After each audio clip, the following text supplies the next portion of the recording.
Doyen woke up in his small quarters 16 hours later. He'd slept like the dead. His body ached all over, especially his hands and knees, but it was a good ache.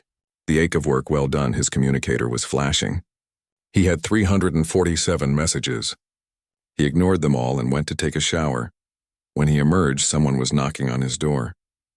It was Ambassador Hana, looking far too awake and energetic. "Good morning, celebrity," she said, walking in without waiting for an invitation. "Don't call me that." "Too late. You're famous. The story's everywhere. Every news network in the galaxy is talking about you." "The human who solved the 800-year-old mystery with a paperclip," Doyen groaned. "I need coffee." "Already brought some." She handed him a thermos. "Also, you have a busy day ahead. 3 delegations want to meet you. Grand Engineer Thex wants to give you a medal, and someone's writing a documentary about you. Can I just go back to fixing water recyclers? Eventually. But first, you need to make some appearances. It's good for human-alien relations." Doyen drank his coffee and accepted his fate. Being famous sounded exhausting. The first delegation was from the Veltari government, Councillor Tev's people. They presented him with a crystal sculpture that apparently represented the bridge between complexity and simplicity. It was beautiful, but Doyen had no idea what to do with it. The second delegation was from the Krellian Empire, Engineer Voss's people. They offered him a teaching position at their most prestigious technical academy. Doyen politely declined. The third delegation was from a species he'd never met before. They called themselves the Mindari. They looked like floating jellyfish with bioluminescent patterns on their bodies.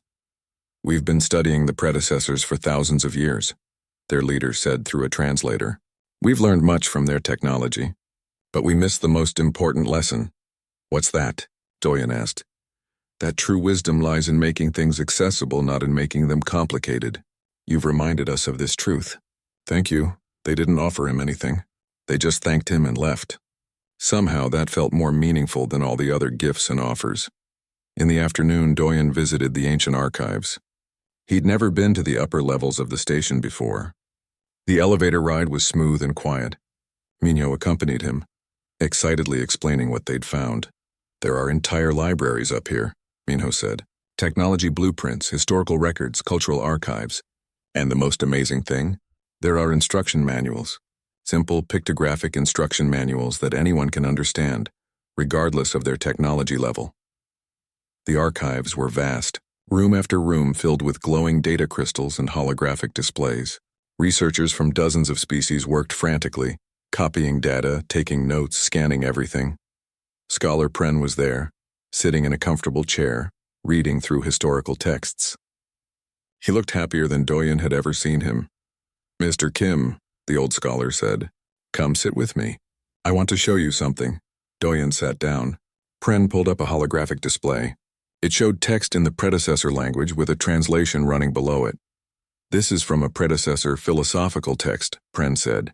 "It was written about 40,000 years ago. Listen to this passage. 'The greatest gift we can give to the future is not our most advanced technology, but our most accessible technology. What good is knowledge if only the wise can use it? What value has a tool that only experts can wield? We build for eternity, and eternity includes all species, all minds, all levels of understanding." Doyen read the passage again. They really did want everyone to be able to use their stuff. Indeed, they believed that if something was truly important, it should be fixable with the simplest tools. They built in multiple levels of access. Advanced species could use the sophisticated controls. Primitive species could use the mechanical backups. "Smart," Doyen said. "Very smart. And very humble." They understood that they wouldn't be around forever. They wanted their legacy to outlast them. The only way to do that was to make it accessible to everyone. Minho joined them. "We found maintenance manuals for all the major systems on the station. They're written in pictures showing step-by-step instructions. No words, no technical jargon, just clear, simple diagrams." "Where were these manuals?" Doyen asked. "Hidden in plain sight. In decorative panels behind what everyone thought were art pieces. The predecessors disguised their instruction manuals as decoration." Doyen thought about that. It was brilliant. If you knew what to look for, the information was there. But if you dismissed it as mere decoration, you'd never find it. That evening, there was a formal ceremony. Administrator Quen presented Doyen with the station's highest civilian honor. Grand Engineer Thex gave a speech about the importance of simple solutions. Counselor Tev talked about how Doyen had taught him humility. Doyen stood on stage, uncomfortable in formal clothes, wishing he could be anywhere else. After the ceremony, Ambassador Hana took him to a small human bar in the residential sector. It was one of the few places on the station that served Earth food and drinks.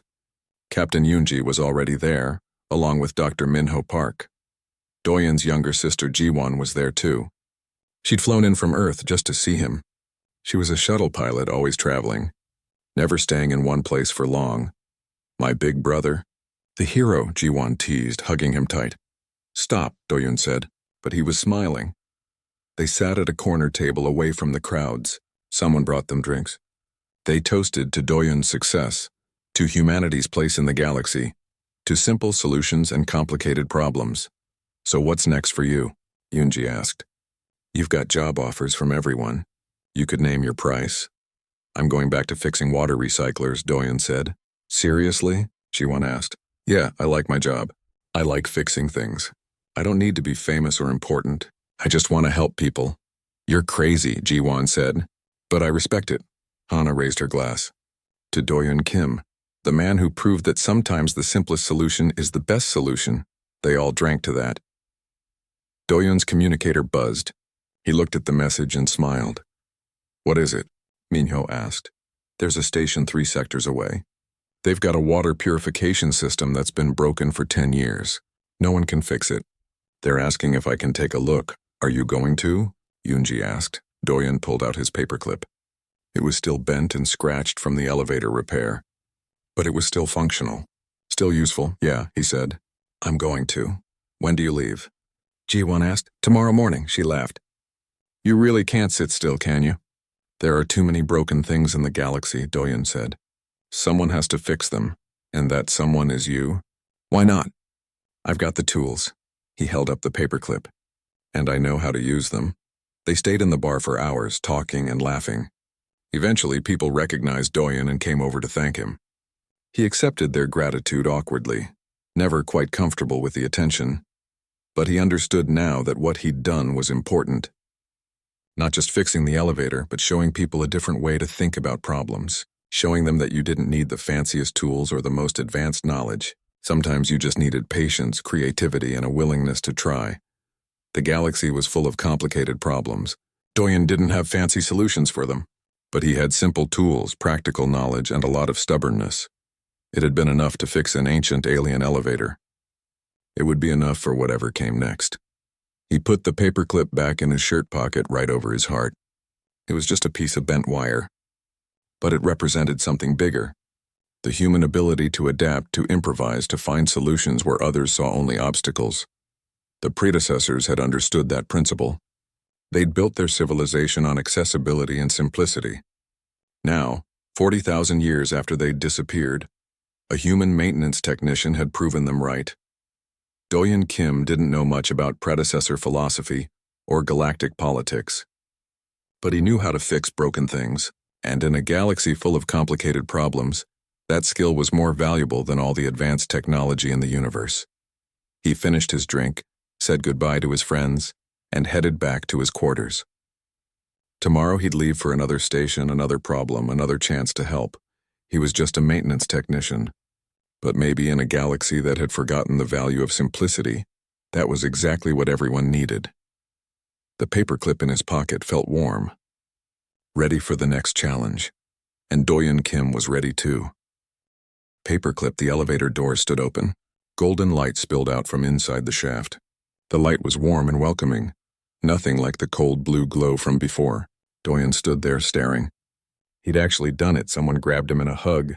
It was Ambassador Hana. You did it. You actually did it. I need to sit down, Doyen said. His legs felt weak.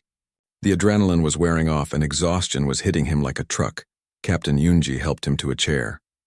Someone handed him water. Someone else handed him food.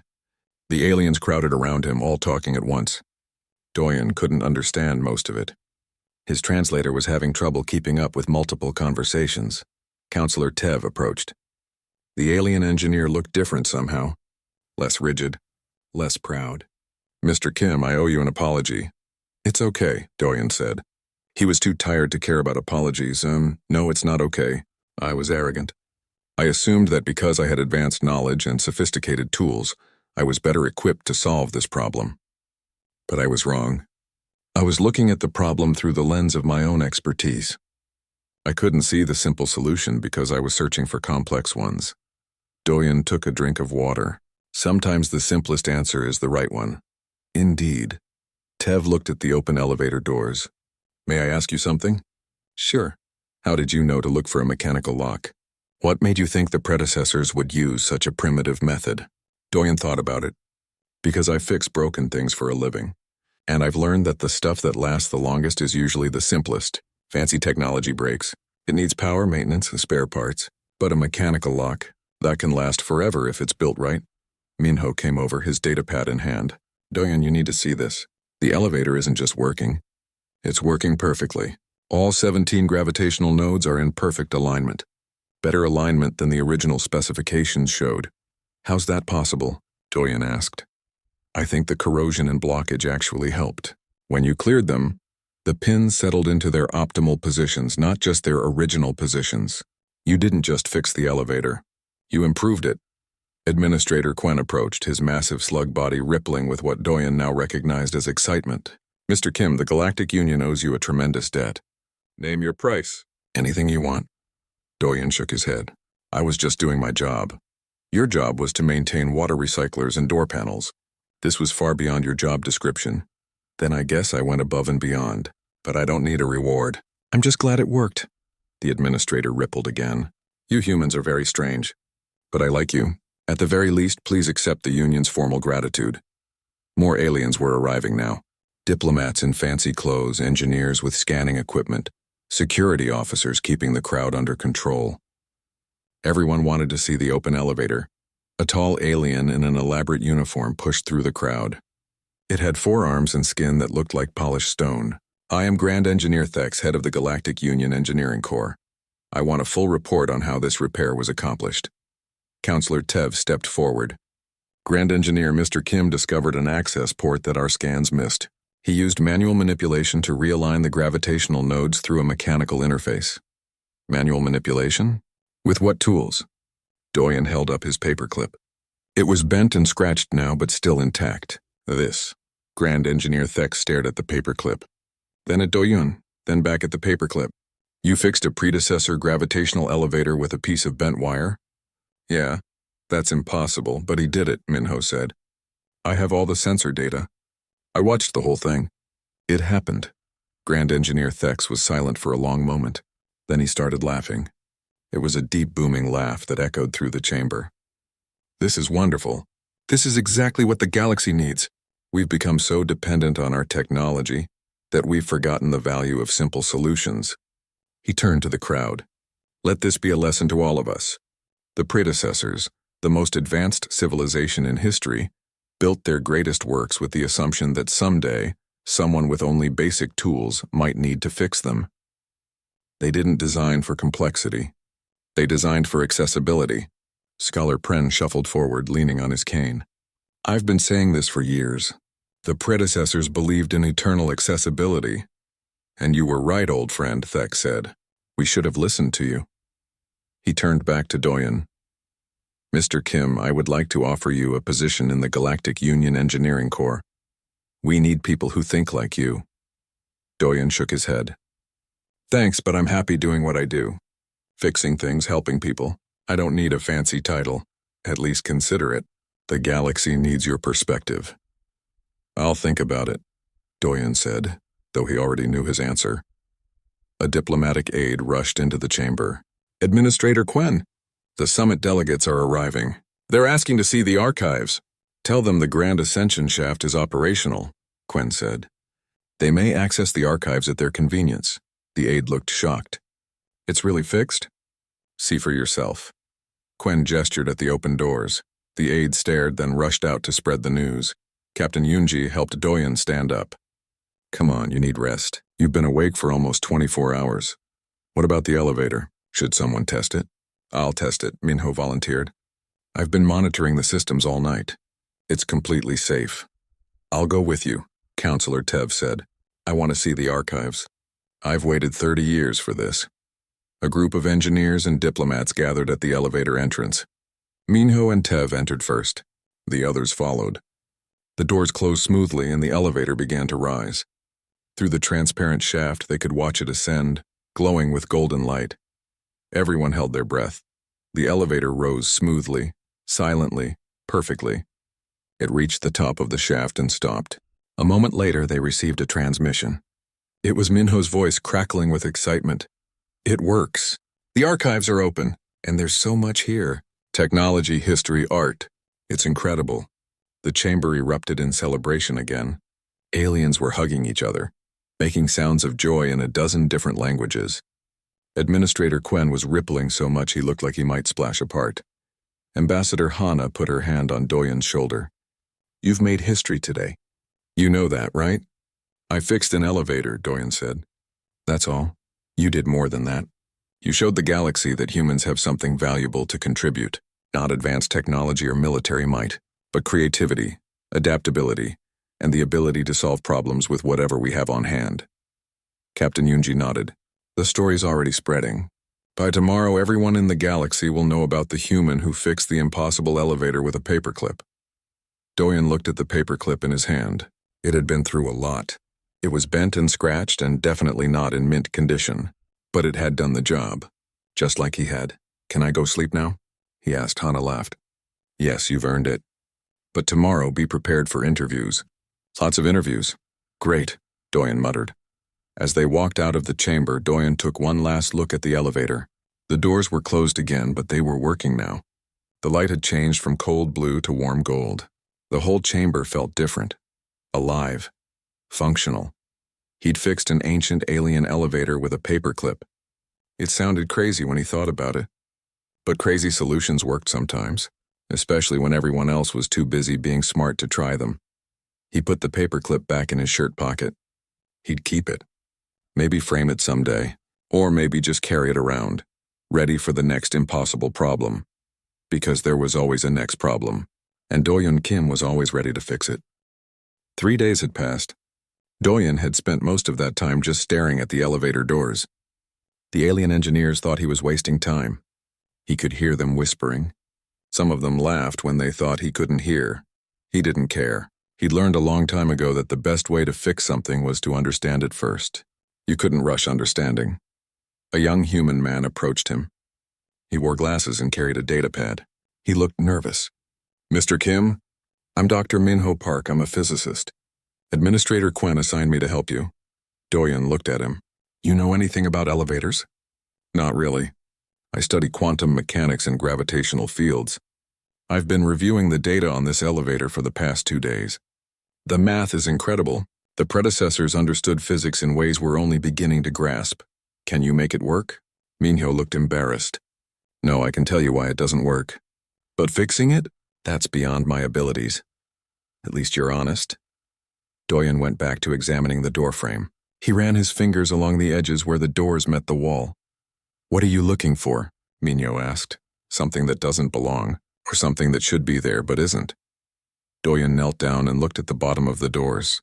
All these aliens keep talking about gravitational fields and harmonic frequencies. But this is still just an elevator. It has to have physical parts, mechanisms, something that moves. Well, yes, but those mechanisms are controlled by incredibly sophisticated technology. Everything's controlled by something. Doyen stood up and brushed dust off his knees. Even fancy alien technology has to connect to physical reality somehow. Counselor Tev walked over. His metal body made clicking sounds with each step. Mr. Kim, you have been here for 3 days. You have done nothing but look at the doors and touch them. The summit begins in 4 days. Do you have any progress to report?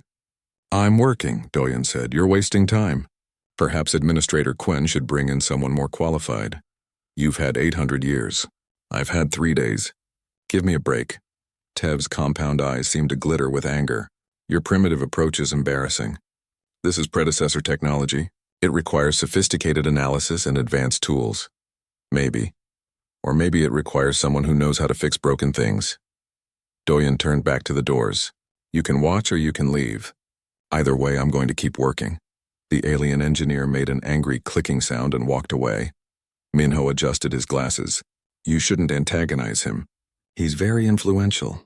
He's also stuck. Everyone's stuck. That's why I'm here. Doyon pulled out his flashlight and shined it along the doorframe. Minho, you said you've been looking at the data. Tell me about these gravitational nodes. There are 17 of them. They create a synchronized gravitational field that moves the elevator. Think of it like a magnetic levitation train, but using gravity instead of magnetism. When all 17 nodes work in perfect harmony, the elevator moves smoothly. But one node is slightly misaligned. Where is it? Minho pulled up a hologram from his datapad. It showed a complex diagram of the elevator shaft. Here, about 40 feet up from the doors. Inside the wall.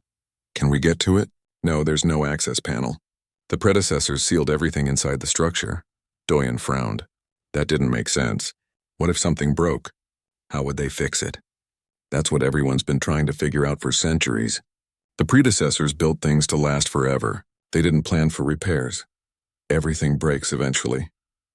Doyon walked around the doors again. His eyes caught something he'd missed before. There was a small decorative panel near the bottom left corner of the doorframe. It had symbols carved into it, similar to the ones on the doors, but smaller. He knelt down and looked closer. The panel was slightly different from the surrounding metal. The color was just a tiny bit off. Minho, shine your light here. The physicist came over and aimed his flashlight at the panel. In the bright light, they could see hairline seams around the edges. It's a separate piece, Minho said.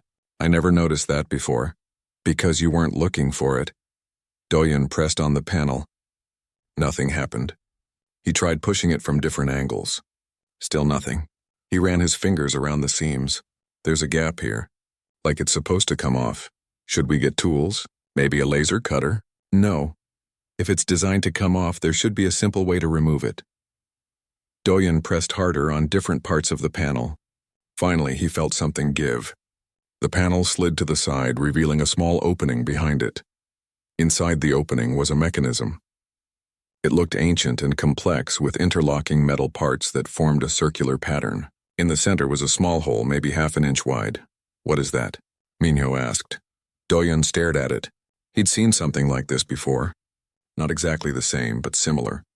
It's a lock. A lock? Like a physical lock? Yeah, look at these pins inside. Doyon pointed with his flashlight.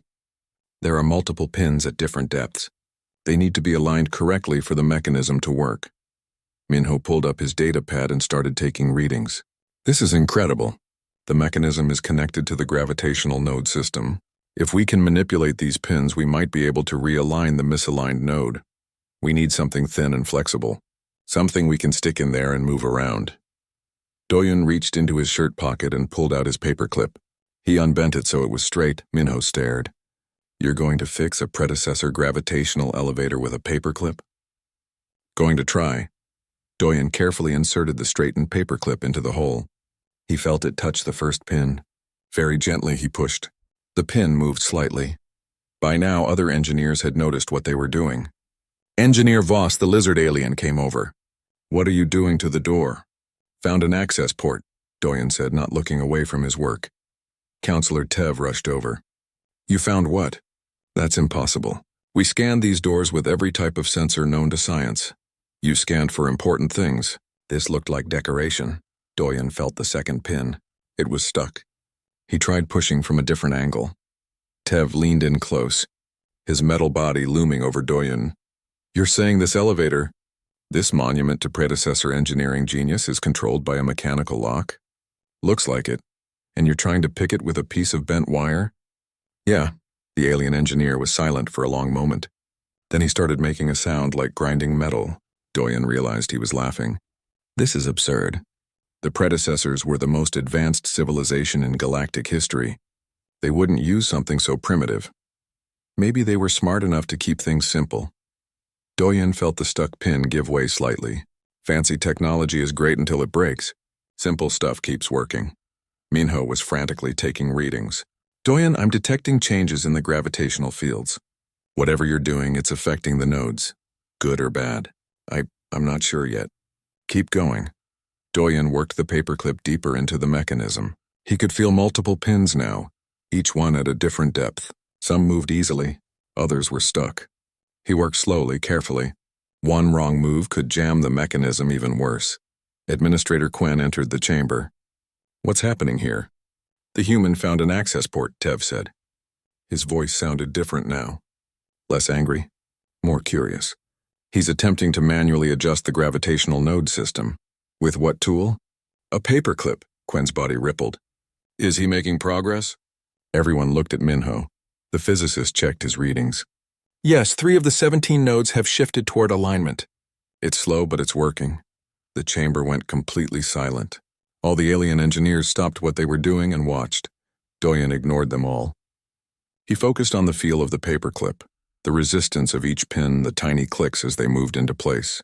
This was what he was good at. Not theory, not mathematics.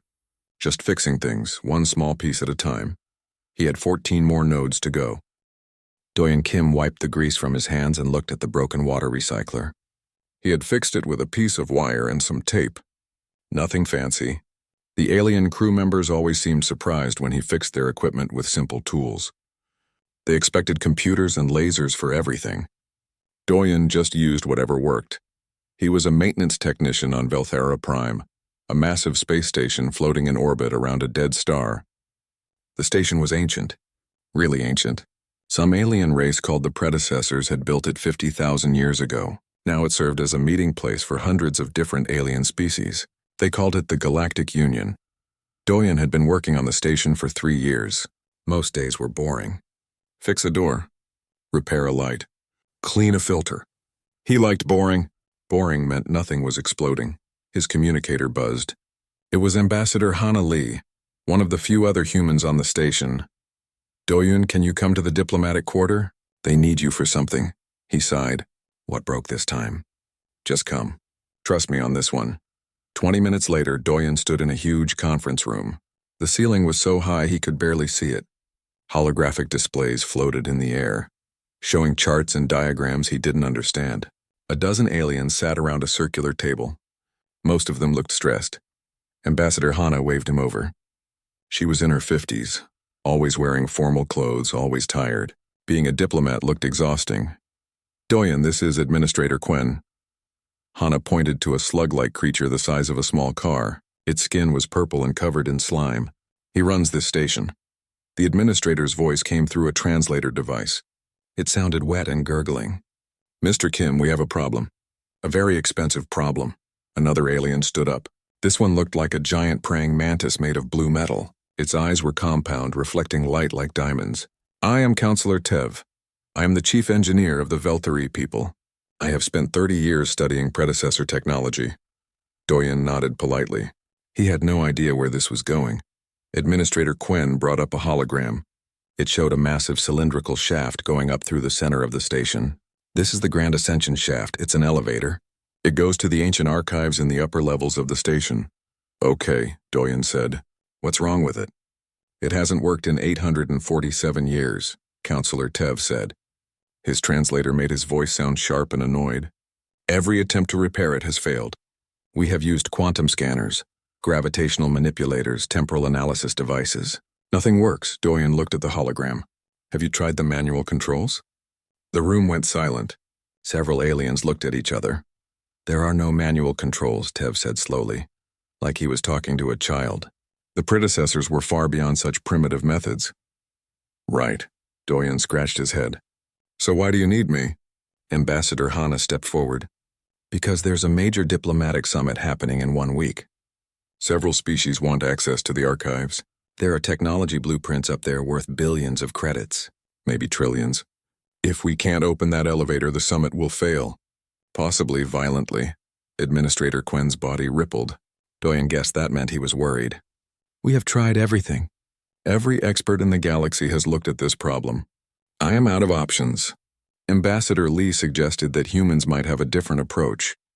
Counselor Tev made a clicking sound. With all respect, Administrator, this human is a maintenance worker. I am one of the finest engineering minds in the galaxy. If I cannot solve this problem, how can he? Maybe that's exactly why he should try, Hana said quietly. Doyen looked at the hologram again. The elevator didn't look that complicated. Just a shaft with doors. Of course, he couldn't see the inside or the mechanisms. Can I see it in person? You want to examine it?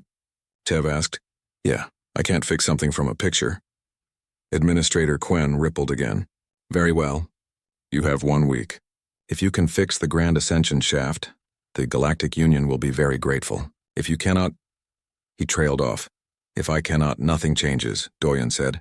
It'll still be broken just like it was before I got here. Tev's mandibles clicked together rapidly. Doyen couldn't tell if that was laughter or anger.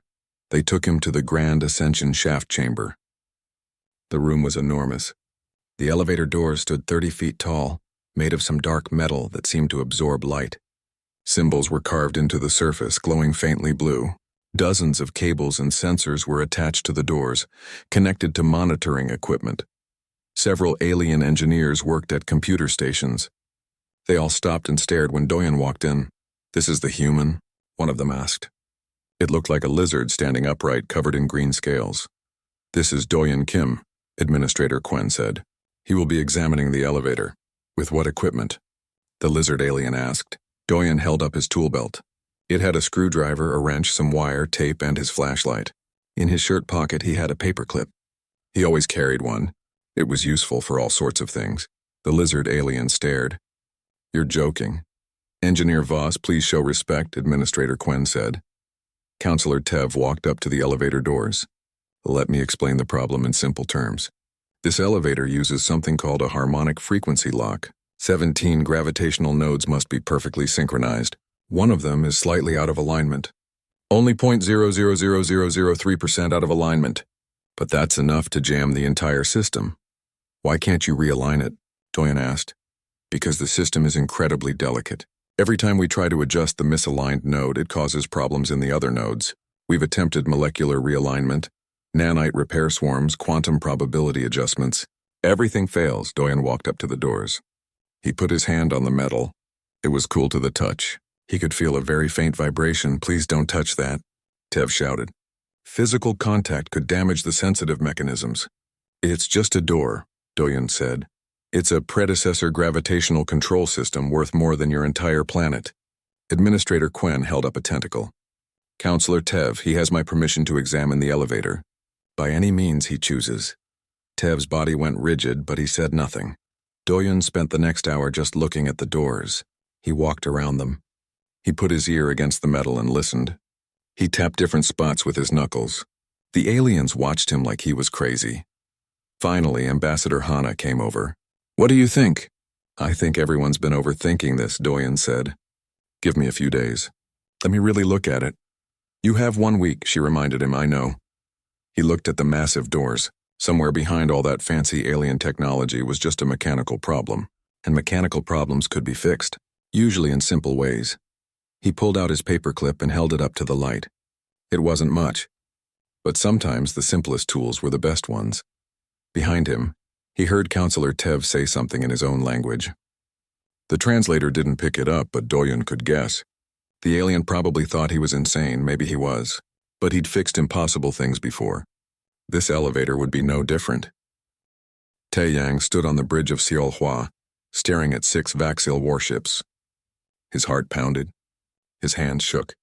Every instinct screamed at him to fight, to take the weapons Nari offered and destroy his enemies. But he had learned something in these months. Violence was easy. Violence was the path that destroyed the Velrathi. He had to be better. General Kreth, Taeyang transmitted. I have a proposal. The Vaxil commander's face appeared on screen. His skin was gray and scaled, his eyes yellow. He looked amused. You propose? You have nothing to bargain with, human. Single combat, Taeyang said. Your champion against me, unarmed. If I win, you leave. If I lose, you take the ship. Kreth laughed, a harsh grinding sound. You know our traditions.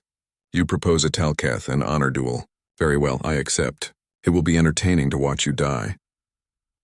The duel must be witnessed, Taeyang said, reciting the rules he had learned from studying Vaxil culture during the war. On neutral ground. Both crews present. Agreed, Kreth said. We meet on the planet's surface in 30 minutes. My champion is Sergeant Raxel, veteran of 40 honor duels. May your gods have mercy. The channel closed. Jiwon stared at Taeyang in shock. You're going to fight a Vaxil warrior? They're twice your size. I know, Taeyang said quietly. Nari's hologram appeared. This is not what I expected. But it is a valid choice. You risk only yourself, not others. Will it work? Taeyang asked. I do not know, Nari admitted. But it is brave. And wisdom requires courage. 30 minutes later, Taeyang stood on the surface of Vorsk 9. The wind blew dust across the barren ground. Behind him stood Jiwon, Dr. Hanul, and her team. Across from them, the Vaxil warriors formed a line. Sergeant Raxil stepped forward.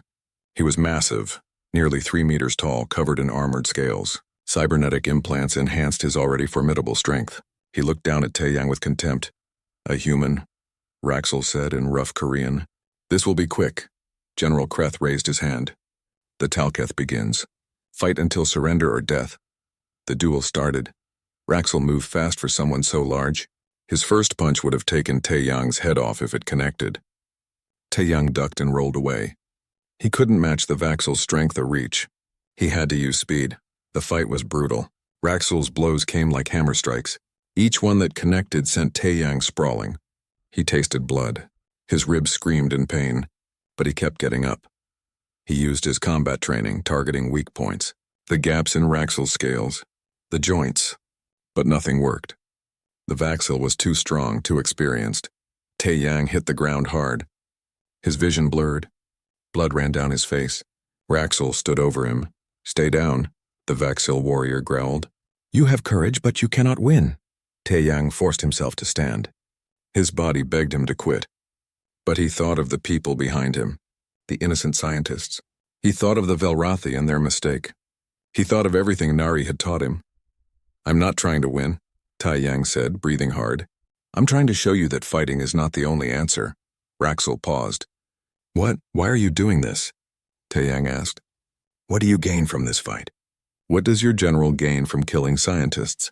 We fight because we are warriors, Raxil said, but uncertainty entered his voice. The Velrathi were warriors too, Taeyang said. The greatest in the galaxy. They fought and fought until they destroyed themselves. Is that what you want? Is that strength? He stepped closer to Raxil, lowering his guard completely. I know your people. I fought against you in the war. You value honor, courage. But is there honor in killing unarmed scientists? Is there courage in 6 warships against 1? Raxil's eyes flickered to his general, then back to Taeyang. Real strength, Taeyang said, is knowing when not to fight. Real courage is choosing peace when violence is easier. I'm choosing that now. I could have weapons that would destroy your fleet, but I chose not to use them. I chose to trust that you might be better than your general thinks you are. He extended his hand. The duel is over. I'm not surrendering. I'm offering peace. Raxil stared at the offered hand.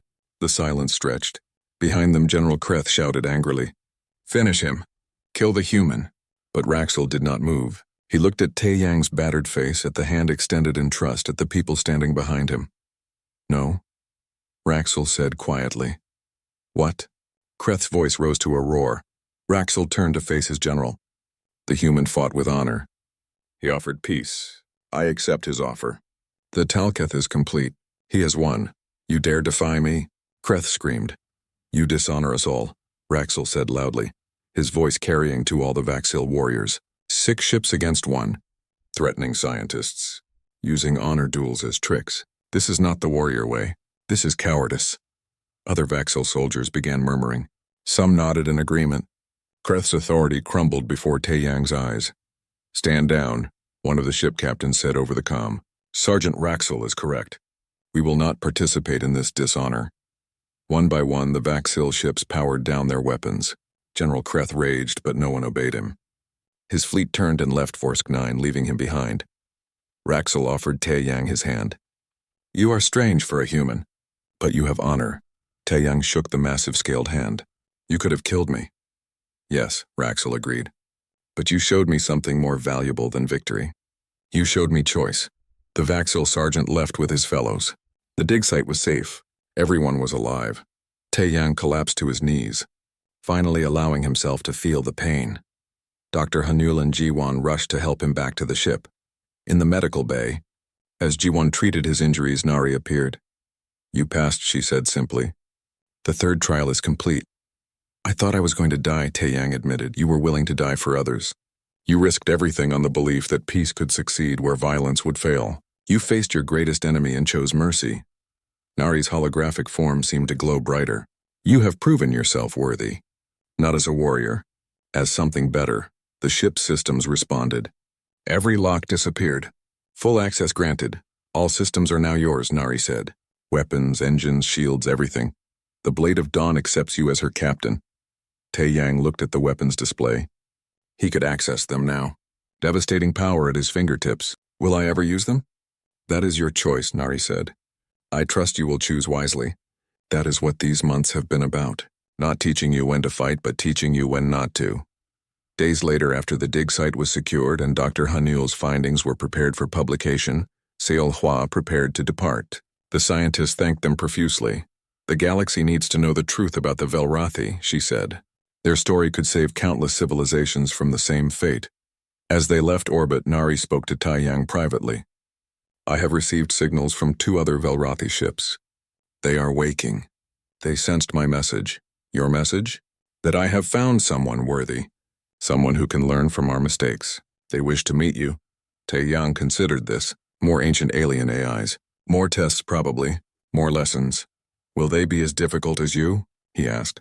Undoubtedly more so, Nari said. I am known for my patience. Jiwon, overhearing this, laughed so hard he nearly fell out of his chair. Patience? You locked him out of the ship for weeks. Exactly, Nari said primly. I showed remarkable restraint. Despite his injuries, despite everything that had happened, Tae-Yang found himself smiling. He had bought a broken ship months ago, expecting nothing more than a way to survive. Instead, he had found purpose, a crew, maybe even a family. Set course for the first signal, Tae-Yang ordered. Let's go meet these other AIs. Are you certain? Nari asked. They may be even more demanding than I was. I survived you, Tae-Yang said. I can survive them. You did more than survive me, Nari said softly. You taught me something as well. The Velrathi programmed me to test warriors, but you showed me that the best warriors are those who choose peace. Thank you for that lesson. HFY jumped to faster than light travel. The stars stretched into lines as they accelerated toward their next destination. Whatever waited there, Tae-Yang knew he was ready. He was no longer the broken pilot who stumbled into that salvage yard. He was a captain, a leader, someone who understood that true strength came from wisdom, not weapons. Behind him, Jiwon plotted their course. Beside him, Nari's presence hummed through the ship. Ahead, the unknown future beckoned with new challenges. Tae-Yang leaned back in the captain's chair and allowed himself to feel something he had not felt in years. Hope, the Blade of Dawn. Renamed HFY by a stubborn human pilot, carried that hope into the galaxy. And somewhere in her ancient systems, Nari felt something that might have been joy.